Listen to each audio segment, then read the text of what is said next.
zavarovanje, bi karkoli spremenili, uredili, ukinili pa rešitve. V Slovenski ljudski stranki smo svoji zavezi v državniški drži v deklaraciji 5, ki smo jo posredovali vsem strankam, ki kandidirajo na tokratnih parlamentarnih volitvah v zdravstveno reformo, dali enega izmed 5 ključnih projektov za ureditev stanja v Sloveniji. In v to reformo zdravstvenega sistema spada tudi reforma financiranja zdravstvenega sistema.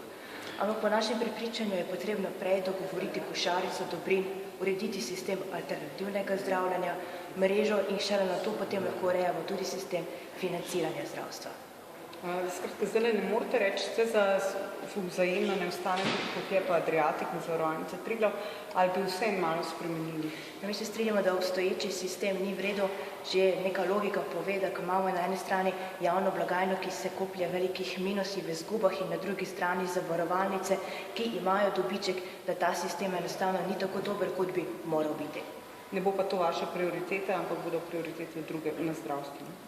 Zdravstveno reformo kot celoto moramo gledati, ker dejansko v zdravstvu ne moreš sprejemati enega ukrepa mimo drugega, ampak če nimaš prej določen tistih vsebinskih zadev, ki jih želiš urediti, potem tudi financiranje ne moreš kar tako počez, ker se lahko zgodi, če bi recimo ukinili dopolnilno zavarovanje in vse v celoti prenesli v obvezno zavarovanje, da bi se povečalo tudi breme obveznega zavarovanja in vprašanje potem, kje bi tista sredstva nabirali. Se pravi, potrebno je prej narediti vsebinsko reformo in potem po tej podlagi tudi finance. Hvala. Hvala.